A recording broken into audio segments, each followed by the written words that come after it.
वल अस्नाम व अला आलिहि व अस्हाबिहि नजबाइल बररतिल किराम अम्मा बाद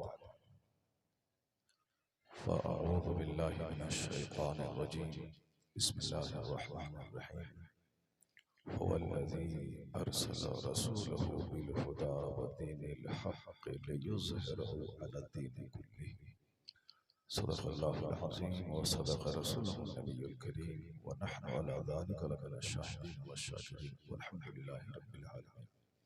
एक बार एहतराम और अक़ीदत के साथ आक़ाए दो जहां फ़ख्र रसूल सय्यदे इंस व जहां जाने ईमान अस्ले ईमान रूहे ईमान जनाब मुहम्मद रसूलुल्लाह सल्लल्लाहु अलैहि वसल्लम की बारगाह में कसपनाह में नजराने दुरूद पेश करने की सआदत हासिल करें। पढ़िए बावाज़ बुलंद अल्लाहुम्मा सल्लि अला सय्यिदिना व मौलाना मुहम्मदिन मअदनिल जूद वल करम व आलिहि व बारिक व सल्लिम सलातन व सलामन अलैका या रसूलल्लाह। अल्हम्दुलिल्लाह, लॉकडाउन और कोरोना काल के खात्मे के बाद जितने भी जलसे हो रहे हैं उन तमाम जलसों में जो खूबसूरत जलसे थे उसमें से एक जलसा आज ये रहमत दो आलम कॉन्फ्रेंस भी है। हुस्न इंतज़ाम, उलमा ने मुस्तफ़ा की ज़बरदस्त भीड़ भाड़, उलमाए किराम से सजा हुआ स्टेज और मुनासिब वक्त पे इस फ़कीर की हाज़िरी, हर एतबार से अल्हम्दुलिल्लाह जलसा बड़ा हसीन, बड़ा खूबसूरत और बड़ा नूरानी हो गया है। बस थोड़ी सी जहमत करके अगर सामने वाले लोग बैठ जाते तो और जलसा खूबसूरत हो जाता, पीछे वाले लोगों को परेशानी नहीं होती, बैठ जाते। ये जो सामने हमारे भाई साहब बैठे हुए हैं और ये लाइट लेके पूरे जलसेगाह की वीडियोग्राफी कर रहे हैं, ये किसी भी तरह मुनासिब नहीं है। जलसे की रूहानियत हर हाल में बरकरार रहनी चाहिए। ये कोई शादी की महफिल या किसी नेताजी की महफिल नहीं है, ये खालिस दीनी मजलिस है, रूहानी मजलिस है। इसका हर हाल में ख्याल रखना चाहिए। अल्लाह तबारक व तआला इस महफिल की कद्र करने की हम सबको तौफीक अता फरमाए। आमीन। अब चूंकि वक्त इतना कम है मेरे पास कि 4 घंटे की तकरीर 1 घंटे में मुझको करता है। इत्मीनान रहता है तो आदमी थोड़ी लंबी तमहीद करता है, लंबी तमहीद बयान करता है, उसके बाद फिर अपने मौजू पे आता है। लेकिन चूंकि आज वक्त बहुत कम है और हमारे जबरदस्त शान मदहाने रसूल ये सब मौजूद हैं। ज़मज़म भाई ने नात पढ़ी, असमत भाई इंतजार में है, नसीम से हर भी मुंतज़िर है और फिर दस्तरबंदी का मंजर है। और सबसे बड़ा कमाल इस जलसे का है कि हमारे 3 पीराने अज़ाम इस जलसे में तशरीफ ले आए हैं। एक पीर साहब ही काफी रहते हैं जलसे के लिए, मगर चूंकि सबके अकीदतमंद यहाँ मौजूद हैं, सबों का दिल रखना जरूरी है। जलसा कराना, मदरसा चलाना, पब्लिक को साथ लेके चलना बहुत मुश्किल काम होता है। जहाँ 10 लोग रहते हैं वहाँ सबसे बड़ा काम ये होता है कि सबकी दिलजोई करना, सबकी राय का एहतराम करना और सबों को साथ लेके चलना। ये काम करने की सलाहियत जिसके अंदर होती है वही कौम का कायद होता है, वही रहबर होता है, वही रहनुमा होता है। और रहनुमा को बहुत कुछ सहना पड़ता है, पीना पड़ता है और उसके बाद फिर वो क़यादत करता है। सबसे पहला काम है सब्र करना, सबों का सुनना। अल्लाह तबारक व तआला इस जलसे को कबूल फरमाए। आज की तारीख में पूरी दुनिया में सबसे ज्यादा जिस चीज का चर्चा होता है, जिस चीज पे तबसरा हो रहा है, वो तबसरा यही है कि इस्लाम का मुस्तकबिल कैसा होगा। हिंदुस्तान में मुसलमानों को तशवीश इस बात की है, सारे लोगों का चेहरा उतरा हुआ है, क्योंकि इस तरह दुश्मनों के बीच में इस्लामी तहरीक घिर गई है कि खुद मुसलमान अपने वजूद के लिए परेशान है कि आने वाले दिन में हमारा, हमारे बच्चों का, हमारी नस्ल का और फिर हमारे मुल्क का क्या होगा। चूंकि अखलाक मर रहा है, हैवानियत बढ़ रही है, शरीर किस्म के लोग सामने आ रहे हैं, दुनियावी मफाद की खातिर वो किसी भी हद तक जा सकते हैं। ऐसे में बज़ाहिर है कि मुसलमानों की फिक्र तो बिल्कुल मुनासिब है कि हमारा मुस्तकबिल क्या होगा। लेकिन मैं इस्लामी तारीख के हवाले से एक बात ये कहना चाहता हूँ कि आदमी को बुजुर्गों ने कहा है कि अपनी फिक्र करनी चाहिए, मजहब इस्लाम की फिक्र नहीं करनी चाहिए। हमें इस बात की फिक्र होनी चाहिए कि मेरा क्या होगा, मेरी रूह कहाँ निकलेगी, कब्र में मेरा क्या होगा, मैं जन्नत जाऊंगा या जहन्नम जाऊंगा। यानी इंडिविजुअली अपने ताल्लुक से ज्यादा सोचना चाहिए, मजहब इस्लाम के बारे में ज्यादा नहीं सोचना चाहिए, क्योंकि इस्लाम अल्लाह का पसंदीदा मजहब है और अल्लाह तबारक व तआला को किसी भी दूसरे से कोई खतरा नहीं है, क्योंकि अल्लाह यकता है, तन्हा है, वहदहु ला शरीक है, कोई दूसरा खुदा ही नहीं है। हिंदुस्तान के हाकिम को खतरा देता है, कहीं पाकिस्तान वाले अटैक न कर, कहीं बांग्लादेश वाले हमला न कर, कहीं अमेरिका मुझ पर हावी न हो जाए। साहब रूस वाले को खतरा था, कहीं यूक्रेन हम पर हमला न कर दे, उन्होंने हमले में पेशरफ्त कर दी, अपनी तरफ से पहल किया। इस तरीके से हर दुनिया के हाकिम को एक दूसरे मुल्क के हाकिम से खतरा होता है, और ये फितरी बात है, नेचुरल बात है। लेकिन चूंकि इस सारी कायनात का जो खालिक है अल्लाह रब्बुल इज्जत, उसका कोई मद्दे मुकाबिल ही नहीं, कोई दूसरा खुदा ही नहीं है कि अल्लाह को किसी से खतरा हो। वो तन्हा है, कोई दूसरा खुदा नहीं है कि अल्लाह को खतरा हो। तो अल्लाह रब्बुल इज्जत का जब मद्दे मुकाबिल कोई नहीं है, फिर अल्लाह को किसी से कोई खतरा नहीं। जब अल्लाह को कोई खतरा नहीं है, फिर अल्लाह का जो पसंदीदा मजहब है मजहब इस्लाम, इसे भी किसी से कोई खतरा नहीं। अल्लाह हमेशा रहने वाला है, तो अल्लाह का मजहब मुहज़्ज़ब मजहब इस्लाम भी हमेशा रहने वाला है। अब रही बात की दुनिया है, दुनिया में आंधी आती है, दुनिया में सैलाब आता है, दुनिया में तेज हवा चलती है, दुनिया में मौसम बदलता है, ये सब नेचुरल सिस्टम है, ये सब होता रहेगा जब तक दुनिया रहेगी। ये सूरज और चांद का निजाम रहेगा, ये मौसम की तब्दीली रहेगी, ये सारा सिस्टम चलता रहेगा। अभी रात है, रात खत्म होगी, दिन आएगा, दिन भी खत्म होगा। कोई एक चीज एक हालत में दुनिया में नहीं रहती, इसको गिरह बांध के आप रखें, कोई एक चीज एक हालत में दुनिया में नहीं रहती है। कल जो बादशाह था आज उसका बेटा फकीर हो गया, कल जो हमारे घर में गाय चराता था आज वो 50 करोड़ के बंगले में आराम कर रहा है। ये चेंजिंग है दुनिया की, दुनिया का नाम ही है जो चेंज होने वाली है, बदलने वाली है।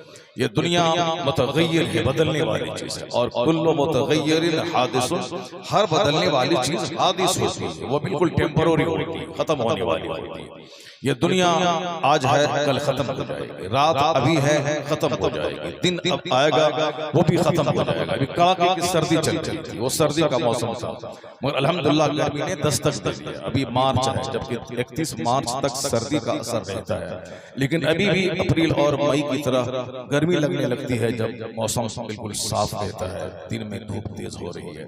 तो कहाँ गई वो कड़ाके की सर्दी? सर्दी खत्म हो गई, गर्मी आ गई। अब कुछ महीने के बाद ये गर्मी खत्म होगी, बारिश आएगी, बारिश का मौसम आएगा। तो मौसम कुछ बताता है, रात दिन की तब्दीली कुछ बताती है। कल तक जो बच्चा था आज वो जवान हो गया, जो जवान था आज बूढ़ा हो गया। आज से 15 साल पहले अगर आपने मुझे किसी जलसे में देखा होगा तो एक बाल भी मेरी दाढ़ी का सफेद नहीं था, और आज आप देख रहे हैं कि आज दाढ़ी के बाल मेरे सफेद हो गए। 15 साल पहले की कैसेट आप सुन लें, उस वक्त अगर आपने तकरीर सुनी होगी, उस वक्त मैं कैसा था और अभी मैं कैसा हूँ। जो लोग 15 साल पहले जिसको मैंने देखा था, आज कल उनके जनाजे की नमाज हो गई, तो जलसा करवाता था, हिंदुस्तान भर के सारे खुतबा को बुलाता था, लेकिन कल उनके जनाजे की नमाज हो गई। हिंदुस्तान के एक जबरदस्त आलिम दीन मुफ्ती मुज़फ्फर हुसैन रज़वी पूर्णिया के, उनका इंतकाल हो गया। मुफ्ती मंजर हसन खदीवी, उनका इंतकाल 1 महीना पहले हो गया। मुफ्ती आली मुस्तफ़ा कटिहारी, उनका इंतकाल हो गया। मौलाना शफीउल कादरी, उनका इंतकाल हो गया। 1-2 महीनों के अंदर बड़ी बड़ी हस्तियां दुनिया से चली गई। हमने उनको जवान देखा था, हमने उनको लहराती हुई तकरीर करते हुए देखा था, हमने उनको लाखों के मजमे को अपनी आवाज से हरकत कराते हुए देखा था, लेकिन वो खामोश हो गए, चले गए। बुढ़ापा भी आया और सर के सारे बाल सफेद हो गए। फिर वो दिन भी देखा कि बतौर तबर्रुक जलसे में आने लगे कि अब खिताब नहीं करेंगे, सिर्फ दुआ के लिए मजलिस में आएंगे। कोई एक चीज दुनिया में एक हालत पे रहने वाली नहीं है, इसलिए अगर किसी को अल्लाह ने जवानी दी है तो जवानी पे इतराए, जवानी आज है कल खत्म हो जाएगा। अगर अल्लाह ने किसी को दौलत दी है तो वो दौलत पे मगरूर ना हो, दौलत आज है कल खत्म हो जाएगा। और अल्लाह ने किसी को शोहरत दी है तो शोहरत पे वो इतराए नहीं, शोहरत आज है कल वही शोहरत गुमनामी में बदल जाएगी। और अगर जिंदगी में गुमनाम नहीं हुआ तो मरने के बाद तो गुमनाम हो ही जाएगा। अभी मैंने एक पोस्ट पढ़ा, बड़ा अच्छा उन्होंने भेजा था कि मरने के बाद सबसे पहली चीज जो हमारी बदल जाती है वो हमारा नाम बदल जाता है। यानी जब मैं मर जाता हूं तो लोग नहीं कहते कि शहरयार को यहाँ लाके रख दो, शहरयार की बॉडी वहां रख दो, नहीं, लोग कहते हैं कि डेड बॉडी यहाँ लाके रख दिया जाए। लोग ये नहीं कहते शहरयार को सामने लाके रखो और नमाज होगी, लोग नहीं, लोग कहते मैयत को सामने लाके रखा जाए, यहाँ जनाजे की नमाज होगी। यानी मरने के बाद सबसे पहली चीज लोग नाम भूल जाते हैं। अब उसका नाम क्या हो गया? Dead body. उसका नाम क्या हो गया? जनाजा। उसका नाम क्या हो गया? लाश। यानी फिर उसके बाद धीरे धीरे नस्य मनसिया हो गया। सारे लोगों ने भूल गया कि कोई बहुत बड़ा जबरदस्त खतीब था, जबरदस्त शायर था, बहुत बड़े हिंदुस्तान के बादशाह थे, हाकिम था, सब चले गए, नामो निशान मिट गया। कोई चीज एक हालत पे नहीं रही। अगर कोई इतराता था, कोई समाज में घमंड से काम लेता, दौलत पे नाज हो, जुल्म करता हो, गरीबों को सताता हो, आपको उनकी एक्टिविटीज बहुत बुरी लगती हो, बस अगर आप कुछ नहीं बिगाड़ सकते हैं उनका तो खामोश रहिए, सब्र कीजिए। जहां 2-4-10 साल सब्र करेंगे फिर आपको पता चल जाएगा कि उस शख्स का अंजाम क्या होगा। सिर्फ सब्र करें। अगर आप जालिम को नहीं रोक सकते, अगर आप जालिम की गुफ्तगू आप बंद नहीं कर सकते, अगर आपके पास ताकत नहीं है, आपके मुंह में ज़बान नहीं है, सिर्फ चुप रहें और तमाशा देखें, 10 साल के बाद उसका अंजाम आपको पता चल जाएगा। कुछ भी नहीं रहने वाला है। फिर क्यों आप मायूस हैं कि मजहब इस्लाम का मुस्तकबिल कैसा होगा? जुल्म बढ़ रहा है, शरारत बढ़ रही है, निकालने बाहर करने की धमकियां दी जा रही है। आप अपनी ड्यूटीज को अंजाम दें, यानी नमाज पंजगाना पाबंदी से पढ़ना, कुरान करीम की रोजाना तिलावत करना, माँ बाप की खिदमत करना, समाज में एक अच्छा फर्द बन के रहना, एक अच्छा शहरी बन के रहना, जो हमारी ड्यूटीज है, जो हमारी जिम्मेदारियां हैं, उसको आप अदा करें। चूंकि हम पैदा हुए हैं क्यों?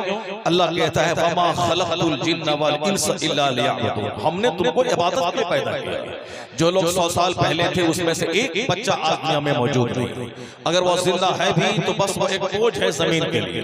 तो ये भी फैक्ट है कि जो आज है 100 साल के बाद इसमें कोई नहीं रहेगा। बड़े अफसोस की बात है कि आप लोग, मैं इतनी कीमती बात कर रहा हूँ, आप उधर पीछे क्यों देख रहे हैं? वो तो इंतजामिया का काम है कि वो साहब वो लोगों को बैठा रहे हैं, लोगों को ला रहे हैं। ये हमारे नारे रिसालत पीर तरीक़त हुजूर सैयद ज़ियाउर साहब क़िबला, पीर तरीक़त हुजूर सैयद ज़ियाउर साहब क़िबला, रहमते आलम कॉन्फ्रेंस, उलमाए अहले सुन्नत, मसलके आला हज़रत, हमारे आपके शेख सैयद ज़ियाउद्दीन साहब क़िबला तशरीफ ले आए और फिर उसके बाद दूसरे शेख भी आएंगे, फिर तीसरे शेख भी आएंगे। हजरत आ गए, हजरत की मौजूदगी में जलसे का हुस्न और बढ़ जाएगा। आप बिल्कुल अदब के साथ बैठ जाएं, सारे लोग बैठ जाएं, बैठ जाएं, बस हो गया। अपने एहतराम किया, अपने शेख का उनका इस्तकबाल किया, वो आए हमारे बीच। अल्लाह तबारक व तआला हमारे शेख को लंबी उम्र अता फरमाए, सेहत आफियत के साथ में रखे।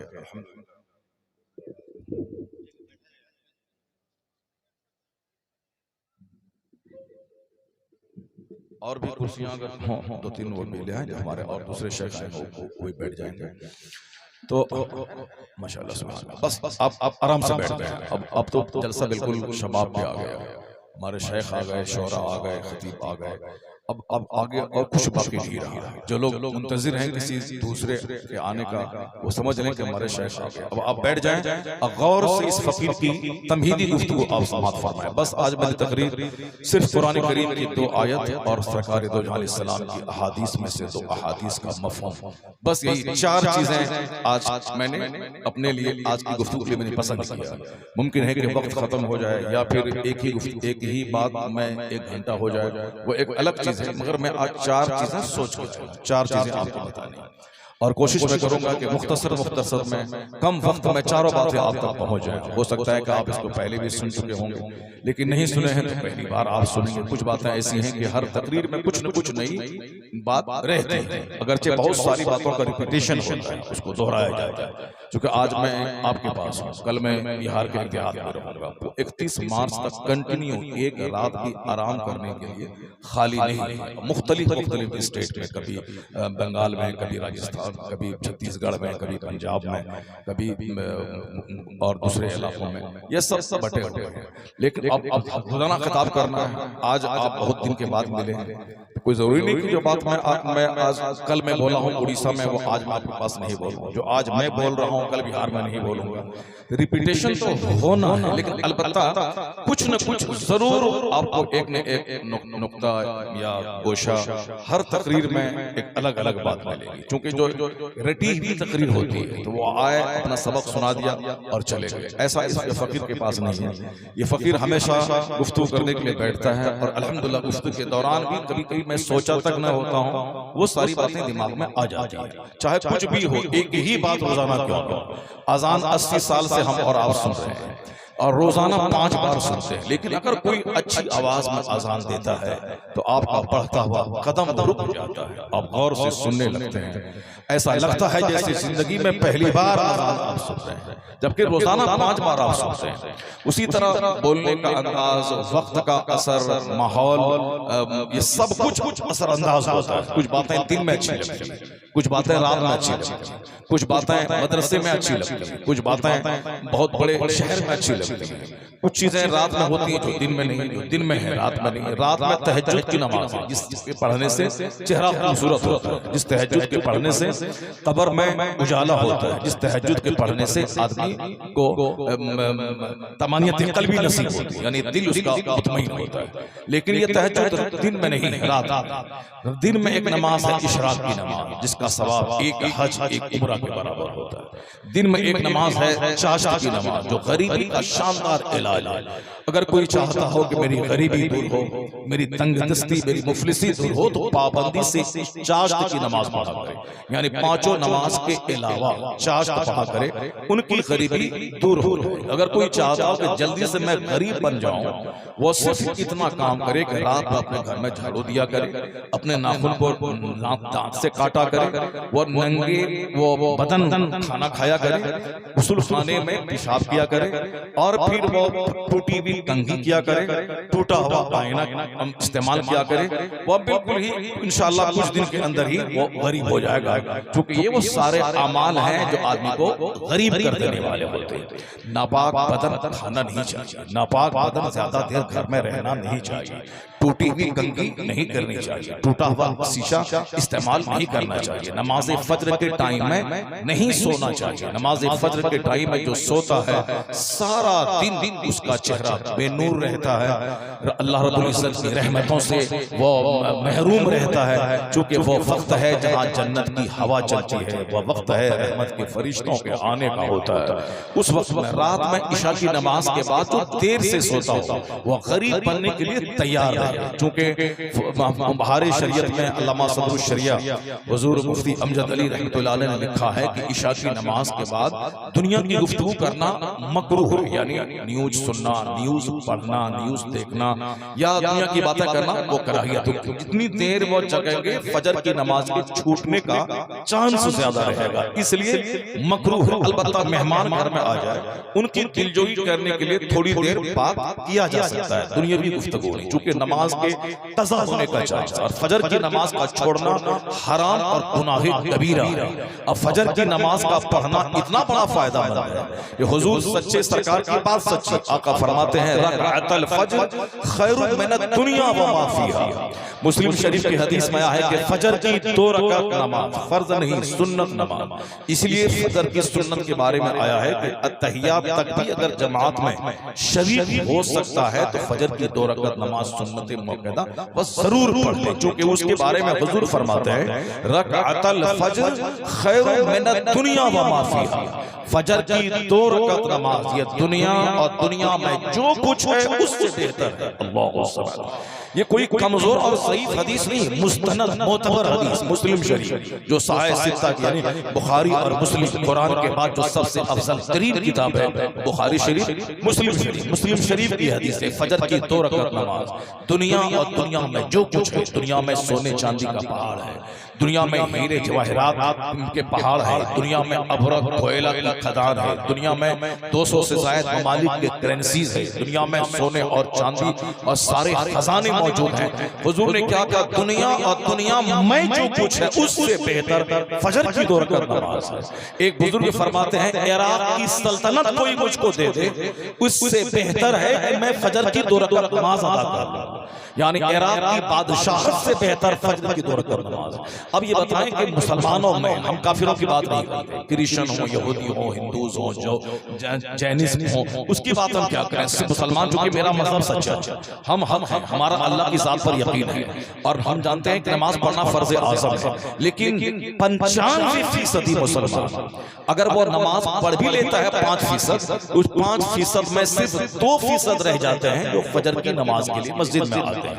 इशा के टाइम में 100 आदमी रहते हैं, फजर के टाइम में 25 लोग रहते हैं। यानी ये वह लोग हैं जो पाबंदी से नमाज पढ़ते हैं, उनकी बात कर रहा हूं। जो नमाज नहीं पढ़ते हैं वो 95% हमारा तबका है जो नमाज नहीं पढ़ता है। पैगंबर आज़म ने कहा था कि बेनमाजी का अंजाम फिरौन के साथ होगा, बेनमाजी का अंजाम वो साहब वो कारून के साथ होगा।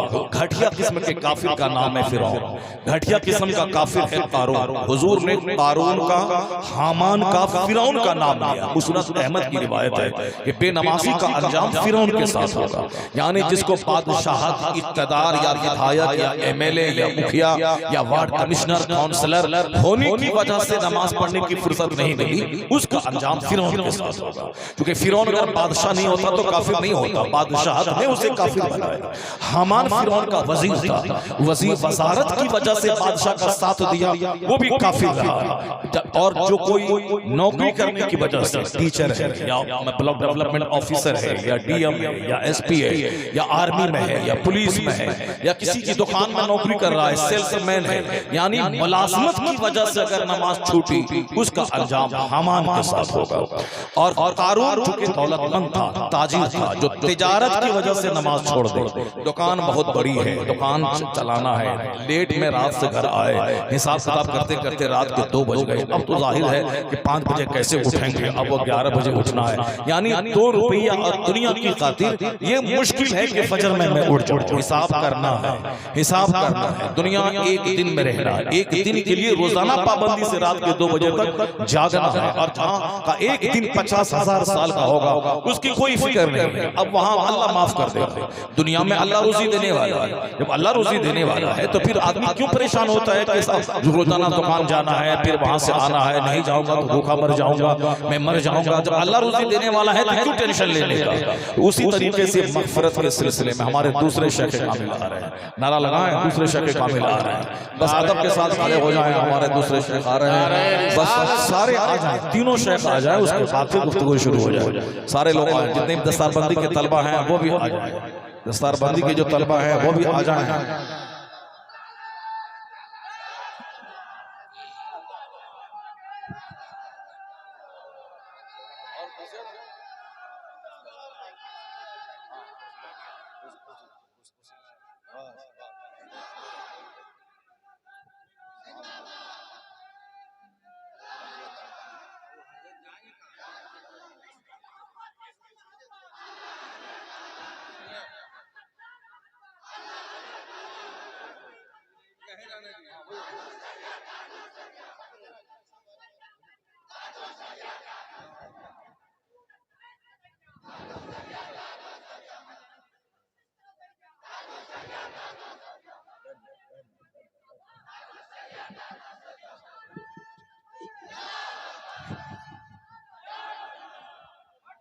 बैठ जाए, सब बैठ गए। अल्हम्दुलिल्लाह हम शहजादा कमर रज़ा खान हज़रत मौलाना उमर रज़ा साहब तशरीफ़ ले आए। हमारे 2 शेख आ गए, अब एक शेख का आना और बाकी है, वो भी आ जाएंगे इंशाअल्लाह करीम। अब लोग सब बैठ जाएं और फिर तकरीर सुने। उसके बाद सरबंदी के बच्चे भी आएंगे, तो सरबंदी का मंजर भी आप देखेंगे। बैठ जाएं, सारे लोग बैठ जाएं। अल्हम्दुलिल्लाह हमारे 2 शेख आ गए, जलसा बिल्कुल नूरानी हो गया। और जो थोड़ी अफरा तफरी थी वो भी अब धीरे धीरे खत्म हो जाएगी। जो लोग वहाँ पीछे खड़े हैं वो सब अब बैठ जाएंगे। अल्हम्दुलिल्लाह बहुत बड़ा जबरदस्त जलसा। आज से 3 साल पहले गालिबन सरकार ताजुल शरिया के 40वां के उर्स मौके पर, उर्स चहलुम के मौके पर एक बहुत बड़ी मजलिस बोकारो इलाके में हुई थी। बहुत बड़ी मजलिस थी, नूरानी मजलिस थी, और इस फकीर का खिताब 2-2.5 घंटे का हुआ था। अल्हम्दुलिल्लाह आज फिर उसी जलसे की याद ताज़ा हो रही है। क्या माशा सुभान अल्लाह, बहुत खूबसूरत जलसा। हुजूर कायदे मिल्लत उलमा अज़द ज़हा भी आए थे उस मौके से, बहुत खूबसूरत तरीन जलसा हुआ था। अल्लाह ताला इस जलसे को कबूल फरमाए। एक बार दरूद शरीफ पढ़ें, अल्लाहुम्मा सल्लि अला सय्यिदना व मौलाना मुहम्मदिन मअदनिल जूद वल करम व आलिहि व बारिक वसल्लम सलातु व सलामुन अलैका या रसूलल्लाह। अब जरा जो बात हो रही थी उसको गौर से सुन लिया जाए। मैं कह रहा था कि हमारे घर से बरकतें खत्म हो गई, उसके जिम्मेदार हम हैं। चूंकि हदीस में आया है कि जो फजर की नमाज छोड़ता है चेहरे का नूर खत्म हो जाता है। अब हम चाहते हैं कि 50 तरह के केमिकल का इस्तेमाल करके हसीन खूबसूरत बन जाए, कैसे होगा? नहीं होगा। चूंकि फजर की नमाज छोड़ने के बाद जो चेहरा बदरंग हो गया है, चाहे फेयर एंड लवली हो, चाहे और दूसरे एंटीबायोटिक हो, वो सब खाने पीने के बाद कभी चेहरा खूबसूरत नहीं होगा। आजकल दुनिया में अक्सर लोगों का चेहरा दागदार हो रहा है, चेहरे पे दाने निकल रहे हैं, चेहरे पे पॉक्स निकल रहा है। गोरा गोरा चेहरा कल बड़ा खूबसूरत था, आज देखने में ऐसा लगता है पूरा चेहरा चेचक जैसा हो गया। जो औरतें अपने चेहरे की हिफाजत करने के लिए बहुत तरह के केमिकल इस्तेमाल करती हैं, उसका भी चेहरा 1-2 साल के बाद ऐसा खराब होता है कि शौहर के काबिल उनका चेहरा नहीं रह जाता है। जिन लोगों ने दुनियावी मादी चीजों में हुस्न हासिल करना चाहा, उसका अंजाम यही होता है। आज दुनिया के लगभग अक्सर लोग नमाज फज्र छोड़ते हैं। काफिर तो मुकाफिर ही है, मोमिन की बात नहीं कर रहे, नमाज छोड़ते हैं। नमाज छोड़ने की वजह से इनका चेहरा बदरंग हो रहा है, इनकी रोजी से बरकतें खत्म हो रही हैं, इनके बच्चे हाथ से निकल रहे हैं और सेहत खत्म हो रही है। आजकल डॉक्टर की दुनिया आबाद है, सिर्फ कमाना है और डॉक्टर के पास जाके पैसा फेंक के आ जाए।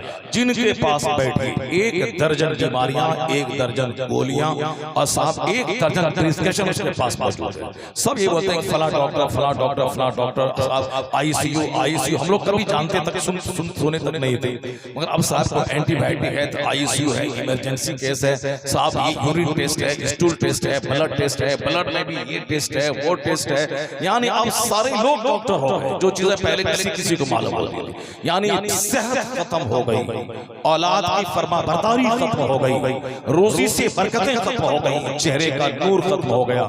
8-8 घंटे सोने के बाद प्रधानमंत्री ऑफिस पे झूमता है, मंच पे झूमता है। देवेगौड़ा जी प्रधानमंत्री थे इंडिया के, उनकी आदत थी कि जहां मंच पे बैठे और झूमना शुरू कर दिया। बहुत सारे लोग हैं अब जबकि वो लोग जहां भी जाते हैं वहां पे वो सर्किट हाउस में सोते हैं, वो अपने पीएम हाउस में सोते हैं, अपने घर में सोते रहते हैं, उसके बावजूद झूमते रहते हैं। डीएम को देखें आप, किसी पब्लिक गैदरिंग में गए वहां सोते रहते हैं। बहुत सारे लोग सोते रहते हैं, 8 घंटे नींद पूरी नहीं होती। और अल्हम्दुलिल्लाह बहुत सारे लोग हैं कि सिर्फ 3 घंटे की नींद उनके लिए काफी हो जाती है, सिर्फ 2 घंटे की नींद काफी हो जाती है। हमने किताबों में पढ़ा है कि सब दुनिया का सबसे बड़ा एक्टिव आदमी, 1000 से ज्यादा किताबें देने वाला और बिल्कुल मशीनरी लाइफ गुजारने वाला, दुनिया भर के आने वाले फतवा का जवाब देने वाला, क़यामत तक के लिए हिंदुस्तान में मज़हब अहले सुन्नत को स्टेबल करने वाला, यानी अपनी बारगाह से मुफ्तियों, हाफिजों, आलिमों और मुफक्किरों को पैदा करने वाला, 1000 से ज्यादा किताबें लिखने वाला। मेहनत कितनी ज्यादा, यानी 24 घंटे में सिर्फ 2 से 2.5 घंटा वो आराम करते थे और बाकी सारा वक्त दीन की खिदमत में फराइज और वाजिबात से जो भी बचता सिर्फ तहरीरों में फतवे का जवाब देने में गुजरता था। उसी डायनेमिक प्रेस नैरेटिव का नाम इमाम अहमद रज़ा खां फाज़िल बरेलवी की सूरत में लेते, यानी वो मुजद्दिद आज़म थे, वो शेख आज़म थे, हिंदुस्तान के सबसे बड़े राइटर थे। मैंने कभी कहा था कि हिंदुस्तान में बहुत सारे लोगों का अपने इल्म पे बहुत घमंड और नाज है और आला हजरत का नाम उसको खटकता है, मगर मैं चैलेंज करता हूं कि अगर कोई नाम हो, चाहे हिंदूज में हो, चाहे असम में हो, चाहे गुजरात में हो, चाहे राजस्थान में हो, चाहे जिस मज़ाहिब में हो, हिंदुस्तान में अगर किसी के पास कोई ऐसा राइटर हो जिन्होंने 1000 के करीब किताबें लिखकर हिंदुस्तान का नाम रोशन किया हो, तो हमें वो सामने लाए। न गांधी, न अंबेडकर, न साहब और किसी रविंद्रनाथ टैगोर, न किसी प्रेमचंद का नाम सामने आएगा। अगर किसी इस्लामिक स्कॉलर का नाम आएगा जो 1000 किताबों का मुसन्निफ हो, तो तनहा नाम इमाम अहमद रजा काफाज़ बरेलवी का आएगा। उन्हें नोबेल प्राइज मिलना चाहिए था, उन्हें भारत रत्न का अवार्ड मिलना चाहिए था।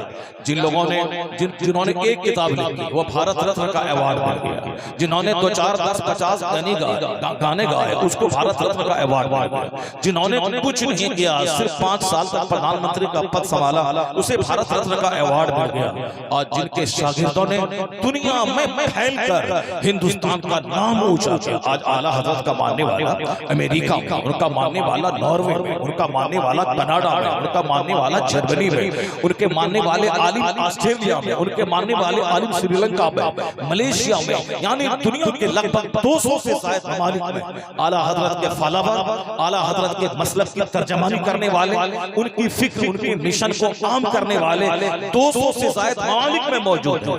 और उन ममालिक में हिंदुस्तान के लोग मौजूद हैं, यानी कदीम हिंदुस्तान जिसमें बांग्लादेश भी शामिल था, जिसमें पाकिस्तान भी शामिल था, वो कदीम हिंदुस्तान के लोग हैं जो दुनिया भर में फैले। आला हजरत फाज़िल बरेलवी रज़ी अल्लाह तआला अन्हु के शागिर्दों ने दुनिया भर में हिंदुस्तान का नाम रोशन किया, तो आज आला हजरत की कारकर्दगी के आधार पर को भारत रत्न का अवार्ड मिलना चाहिए उन्हें। हाँ, हमारे तीसरे शेख माशाअल्लाह अब हो गया, अब बस हमारा कोटा पूरा हो गया, यानी हमारे तीनों शेख आ गए अल्हम्दुलिल्लाह। अल्लाह तबारक व तआला इस जलसे को कामयाब फरमाए, इस जलसे को कबूल फरमाए, इस जलसे की बरकतों से हम सबों को वाला माल फरमाए। अल्लाह ताला इस मदरसे को उरूज और तरक्की अता फरमाए। जितने भी सामीन यहाँ आए हैं सबों को बुजुर्गान दीन, औलिया सालिहीन की बरकतों से, रहमतों से, उनके फैजान से सबों को वाला माल फरमाए। बस सारे लोग बैठ जाए, बस एक कमी थी वो कमी भी पूरी हो गई है, अब बस काम हो गया पूरा। अब हजरत कुर्सी है।